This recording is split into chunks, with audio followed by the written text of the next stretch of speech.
Hello મિત્રો, શેરબજારની વાતોમાં મિત્રો સેન્સેક્સ સામાન્ય 30 પોઈન્ટના ઘટાડા સાથે 82,931 ઉપર ચાલે છે અને નિફ્ટી સામાન્ય ઘટાડો 23 પોઈન્ટ 25,365 પર ચાલે છે. બજાર સરસ ચાલી રહ્યું છે. એનએસસી પર 1728 શેરો વધેલા છે અને 783 શેરોમાં ઘટાડો છે. ઓલ ઓવર પોર્ટફોલિયો ગ્રીન ઝોનમાં છે. સરસ વાતાવરણ બની ગયું છે અને બજાર વધવાના મૂડમાં છે. જોરદાર ખરીદી આવી રહી છે, પરંતુ સોનું અને ચાંદી જોરદાર વધે અને સોના ઈદના સોનું વધવાની સાથે સાથે સોનાની લગતા ફાઇનાન્સ કંપનીઓ, મથુર ફાઇનાન્સ અને જ્વેલરી સ્ટોક, આજે જ્વેલરી સ્ટોકમાં દમદાર થઈ ગઈ છે. 10 દિવસ પહેલાં વિડીયો બનાવ્યો હતો કે જ્વેલરી સ્ટોક ફોક્સમાં રહેવાના. હવે શું કરવાનું મિત્રો? ખૂબ વધી ગયા છે.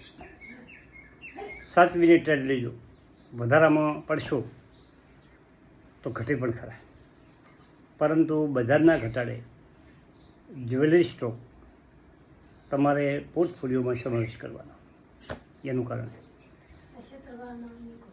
છે કે વિદેશી બેન્કો, વિદેશી બીજા દેશો અને એની સેન્ટ્રલ બેન્કો સોનું ખરીદે છે. ભારતીય સેન્ટ્રલ બેન્કે પણ સોનું ખરીદ્યું છે. ઓલ ઓવર સોનાની ગરાગી ખૂબ છે મિત્રો, ડિમાન્ડ ખૂબ છે. લોકો ક્યાંથી પૈસા લાવે છે? શેર બજારમાં એટલા પૈસા આવે છે, સોનામાં એટલા પૈસા આવે છે. તેજીની રફતાર છે મિત્રો. પોર્ટફોલિયોમાં જ્વેલરી સ્ટોક એક બે હોય તો જોડે સોનું ખરીદીને મૂક્યું હોય એવી પરિસ્થિતિ બને. આજે કલ્યાણ જ્વેલર્સ 7.28% એટલે કે 7.5% વધારા સાથે 740 ઉપર નીકળ્યું. All time. મોતીસર જ્વેલર્સ હમણાં આઈપીઓ આવ્યો છે, 264 5.85% વધારો. આ પણ રડારમાં રાખી શકો એ કંપની. પાલમ જ્વેલર્સ 24% વધારો. ભાઈ ₹24.54 ઉપર 7% વધારો. પીસી જ્વેલર્સ 140 પહોંચી ગયું, 5% સર્કિટ. ત્રિભુવનદાસ, આ સ્ટોકનો વારંવાર હું ઉલ્લેખ કરું છું. કલ્યાણ જ્વેલર્સની સાથે સાથે ત્રિભુવનદાસ 318 ઉપર ચાલે છે, આજે 17% વધારો મિત્રો. રાધિકા જ્વેલર્સ 127 રૂપિયા, 5% સર્કિટ. મિત્રો, તમારા પોર્ટફોલિયોમાં કોઈ પણ જ્વેલરી સેક્ટરનો શેર હોય, ભલે એના ફંડામેન્ટ ચેક નથી કરવો, જ્વેલરી સેક્ટર ચાલશે. સરસ કંપનીઓ છે, ગુડ કંપનીઓ છે, હોલ્ડ કરો અને નવું લેવામાં આકળાશ કરશો. ધીમે છે આવી તેજીમાં ધીમેથી પોઝિશન બનાવો. જો ઉપર ફસાણા તો નુકસાન કરશો. શેર બજારમાં ટોચ ઉપર ફસાણા તો નુકસાન કરશો. એટલે સમજીને ટ્રેડ લેજો. અને ખાસ એ કહેવું છે કે તેજીમાં કોઈ સ્ટોપ, તમે તેજીમાં કોઈ ટ્રેડ લઈ લીધો, કોઈ શેર લઈ લીધા તો તમારે સ્ટોપ લોસ રાખવાનો કે ભાઈ આપણે 1 લાખના શેર લીધા છે પણ આપણે 5,000નું નુકસાન ખમી શકાય એમ છે.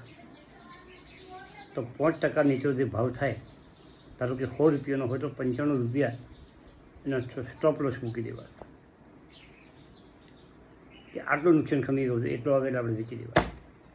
5,000નું નુકસાન નીકળી દેવા, વધારે નુકસાન ના થાય એના માટે. પરંતુ જે આપણે લાંબા ગાળાના ઇન્વેસ્ટર છે ને, એ બધાને ઘટાડામાં રહેવાનું છે. જ્યારે બજાર ઘટતું હોય ત્યારે પોઝિશન બનાવો.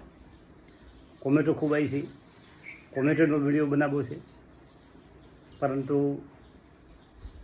રખડવામાં હું સાવધાન નથી. કંઈક ને કંઈક જવાનું થાય. કારણ કે કોઈ બેહવાનું થાય, એક જેવા માણસો ભેગા થયા, એક અવસ્થાવાળા ભેગા થયા, તો 2-4 કલાક કાઢી નાખો. શેર બજારમાં પૈસા બનવાના છે, લાંબે સમય બનવાના છે. આજ લીધો પોતદાડામાં ખૂબ ચાલી ગયો, અફડાતફડીમાં નહીં જીવવાનું, મોતથી જીવવાનું, લઈને રાખી મૂકી અને ભૂલી જવાનું, તો શેર બજાર પૈસા કમાઈ આપે. ઠંડા માણસોને પૈસા કમાઈ આપે શેર બજાર, પરંતુ કંપની સારી હોવી જોઈએ. ગુડ કંપનીમાં રોકાણ કરો. જ્વેલરી સ્ટોક ફોક્સમાં રહેવાના છે. સોનાની વેલ્યુ કુલડો ઓછી થવાની નથી. અને કલર જ્વેલર્સ તો મેં 300નો હતો ને વિડીયો બનાવ્યા. મને અફસોસ થાય છે કે મેં થોડા લીધા છે. મારી કેપેસિટી પ્રમાણે મારે ખૂબ ઓછા પડે છે. મને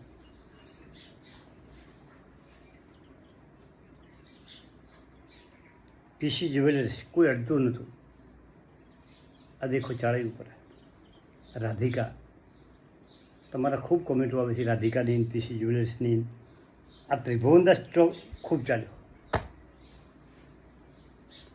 પણ એ તમારે સમજી લેવાનું કે ખૂબ દોડે છે ને એ પાછું આવે. જ્યારે પાછું આવે ને તારે ડરવાનું. અત્યારે અડીશો મત કોઈ. પછી શું છે, જ્વેલરી સ્ટોક ખૂબ ચાલે છે, કંઈ કૂદકો મારીને પડવા જેવું નથી, ધીમે રહીને પડવાનું છે. અને કોમેન્ટોનો વિડીયો બનાવવો છે, પરંતુ હવે શનિ રવિમાં 2 દાડા અઠવાડિયાની જે કોમેન્ટો છે ભેગી કરી અને એક વિડીયો બનાવી નાખો. એક વિડીયો ઇનામ મેળવે તો 2 બનાવું, 2 ઇનામ મેળવે તો 3 બનાવું, પણ કોમેન્ટોનો બધાને જવાબ આપવા છે. ભલે બેહવું પડે તો 12 વાગ્યા સુધી રાતે બેસી લખીને બધી કોમેન્ટો તૈયાર કરી નાખવી. મિત્રો, શેર બજારમાં જે આકળાશ કરે છે ને એ પૈસા કમાવે, ધીરેથી કોમલે છે ને એને પૈસા બને છે. એક મંત્ર તમે જીવનમાં ઉતારી નાખો. જો તમારે પૈસાદાર થવું હોય તો, શેર બજારમાંથી પૈસા કમાવવા હોય તો, આખું ગોમ વેચતું હોય તારે લેવાના, અને આખું ગોમ લેતું હોય તારે વેચવાના. એમ નથી કહેતો, શાંતિથી બેસી.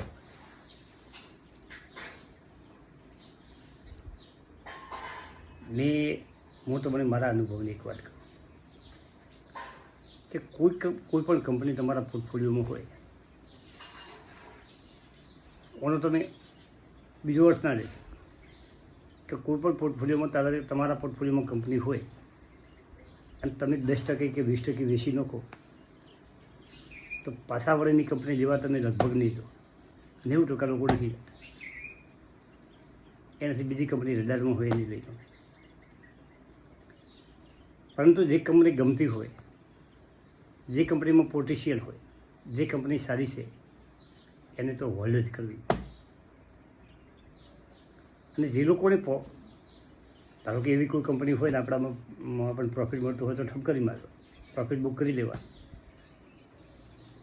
પણ કલ્યાણ જ્વેલર્સ જેવી કંપની એનું પ્રોફિટ બુક ના થાય. તો પરમેનન્ટ શેર છે.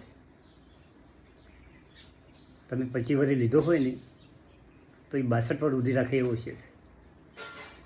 દર વર્ષે 25 સ્ટોર નવા ઊભા કરે. ઇન્ડિયામાં 250 એના સ્ટોર છે, જ્વેલરી સ્ટોર. વિદેશમાં કામ કરે છે. એ હું વારંવાર કહું છું, એ ભવિષ્યની ટાઇટન છે. અને કલર જ્વેલર્સ શું સ્પિરિટ કરશે છે ટાઇટનની જેમ, તો તમારા 1000ના શેર સીધું મેડું 10,000 છે. અને 10,000 શેર પોર્ટફોલિયોમાં પડ્યા હોય, વીરવર રાખો અને એનો ભાવ ટાઇટન જેવો ભાવ થાય તો પછી ઓકળા ગળો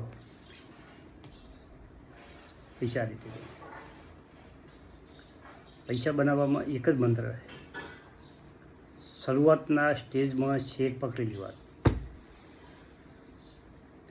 ધારો કે 250-300 કલર જ્વેલર્સ પકડી લીધો, 5 વર્ષ રાખ્યો, કંપનીએ બોનસ આપ્યું, સ્પ્લિટ કર્યા, તો શું થાય? 1000 શેર તમે લીધા હોય 250ના ભાવના, સ્પિરિટ કરે એટલે 10,000 થાય. એક બોનસ ભેગું આપે એટલે 20,000 છે. પડ્યા રાખો, 2 વર્ષ પોસ્ટ પર, બીજા પોસ્ટ પર કાઢો, ભાવ પાછો જે હતો હોય, સ્પિરિટ કર્યા હોય એ ભાવ આવી જાય.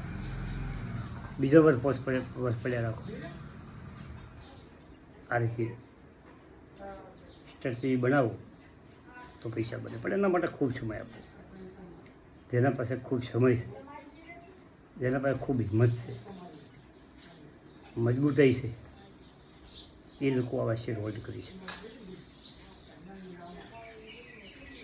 અને મારે તો જાણતા કે અજાણતા હોલ્ડ થઈ ગયા.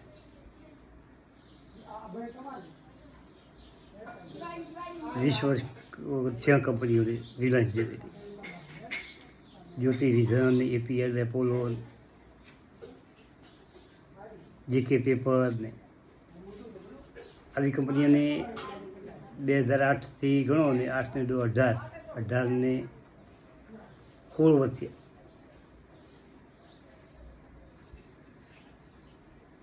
બસ આ રીતે ચાલો તો ચાલે. બધા તાર એ વખતે સેન્સેક્સની નિફ્ટી કદાચ નિફ્ટી 3,000 કે 4,000 એ છે. ચલો મિત્રો, આજે શુક્રવાર છે, બજાર ધમધમી રહ્યું છે. એન્જલ વનમાં જે સીટ પોર્ટફોલિયોમાં પડ્યા છે IPO-વાળા, હવે IPOની સાચી વાત કરીએ, પણ વિડીયો થોડો મોટો બધો બીજા વિડીયોમાં વાત કરીશું.